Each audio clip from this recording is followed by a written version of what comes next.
আসলে আমের গাছগুলো দেখেন, কত ছোট গাছ। হ্যাঁ, কত ছোট গাছে কত সুন্দর সুন্দর আম এসেছে দেখেন, মাশাআল্লাহ।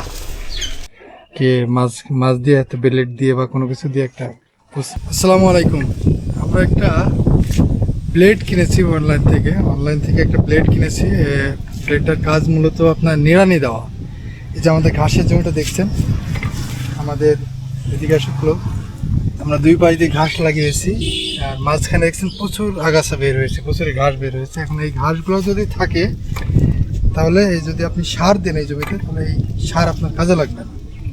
এই জন্য আমরা এটা কিনেছি, এবং এই যাতে খুব দ্রুত এটা করা যায়, নিড়ানি দেওয়া যায়, ঘাসগুলো উঠায় ফেলা যায়। আমি একটু দেখাই কেমন হয়। দেখুন কি সুন্দর, খুব সহজে 1 বিঘা জমিতে একজন মানুষ এটা আগাছা পরিষ্কার করতে পারবে এটা দিয়ে। এখন এই পুরো জমিটা যদি আপনি নিড়ানি দিতে চান তাহলে মিনিমাম 5-6টা মুনিশ লাগবে, 5-6টা জন লাগবে। আর এটা দিয়ে হয়তো একাই একজন পুরো জমিটা পরিষ্কার করে ফেলতে পারবে, মানে আগাছা পরিষ্কার করে ফেলতে পারবে। তো এটা বেশ ভালোই আর কি।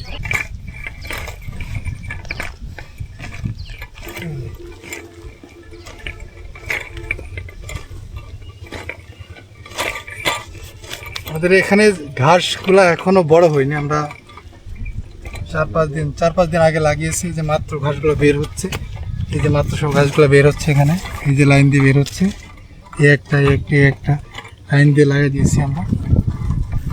এখন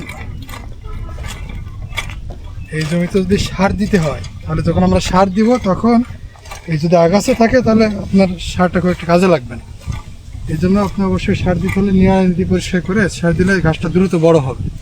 আপনার আগাছা মুক্ত থাকলে ঘাসটা দ্রুত বড় হবে। এই জন্য আমরা চিন্তা করছিলাম যদি এই জমিটা পুরো নিড়ানি দিতে হয় মানুষ দিয়ে, তাহলে নিয়ম 5 থেকে 6 জন মানুষ লাগবে, আর একজন মানুষই এটা দিয়ে করতে পারবে, মানে নিড়ানির কাজটা করতে পারবে আর কি। এই নিচেও হয়েছে, যে নিচে একটা, ও এখানে অনেক কয়টা, এখানে দিক দিয়ে, ওই দিক দিয়ে দেখা, ওই দিক দিয়ে, হ্যাঁ এই যে এখানে এই যে এখানে বোঝা যাচ্ছে। হ্যাঁ এই দিক দিয়ে। এই যে দেখুন আমটা কত সুন্দর একটা আম। হ্যাঁ, আমটা ছেলেপিলে হয়তো ঢুকেছে, বাচ্চারা ঢুকে। এই যে দেখেন, কে মাছ দিয়ে একটা বেলেট দিয়ে বা কোনো কিছু দিয়ে একটা। মাশাআল্লাহ, দেখেন কত সুন্দর। ব্যানানা ম্যাঙ্গো না হওয়ার কারণে যে কলার মতো অনেক লম্বা হয়, আমগুলো অনেক লম্বা হয়, এবং যখন পেকে যায় তখন একদম গাঢ় হলুদ কালার হয়ে যায়, আটিটা একদমই পাতলা, খুবই সুন্দর মিষ্টি। 4টা কলা গাছে 4টা ডুব ধরেছে। রুমার একটা এনে সাথে একটা, এই যে একটা কিছু নিয়ে এই যে এই আমটা মাটিতে ঠিকে গেছে, নষ্ট হয়ে যাবে, এইভাবে ঠিকে থাকে, এটা একটু উঠাই দিতে হবে। মাশাআল্লাহ মাশাআল্লাহ, এদিকে নিয়ে এসো। মাশাআল্লাহ, আমটা 3টা আম দেখাও। মাশাআল্লাহ মাশাআল্লাহ, কত সুন্দর। এখানে এই আমগুলো দেখতে আসলে সুন্দর লাগে।